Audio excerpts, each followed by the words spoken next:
নীল ষষ্ঠীর দিন আমাদের এখানে মহামায়াতলা বলে একটা জায়গা আছে, সেখানে অনেক বড় করে মেলা বসে আর সেখানে শিব পুজোও হয়। তো সেখানেই যাওয়া হয়েছিল। 2 বছর আগে আমি বিশ্বজিতের সাথে গিয়েছিলাম, তবে আজ যে যাওয়া হবে এটা আমি জানতাম না, হঠাৎ করেই এটা প্ল্যান হয়েছে।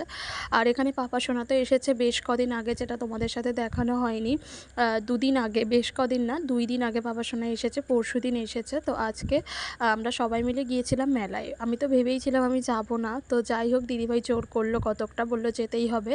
আর পাপা সোনা তো না জানি আমাকে কত কথাই বলছিল মেলায় যাব না বলেছিলাম বলে, তো শেষমেশ যাওয়া হলো। আর এদিকে পাপা সোনার বায়না যে ও টাকা কিনবে, তাই ওকে ওর দাদু, পিসি দাদু, তো এখানে এই টাকা দিয়ে মানে অরিজিনাল টাকা দিয়ে নকল টাকা কিনে দিয়েছে। আর ওকে এই কথাটাই বলা হচ্ছে যে তোকে অরিজিনাল টাকা দিয়ে নকল টাকা কিনে দেওয়া হলো। যাই হোক, ও তো ভীষণ খুশি হয়েছে, কারণ বাচ্চারা যেটা চায় সেটা পেলে সত্যিই অনেক আনন্দ হয়। তো যাই হোক, এদিকে অনেক টুকিটাকি কেনাকাটা চলছিল। তারপর এদিকে যেটা চলছিল সেটা হলো জিলাপি পেটানো।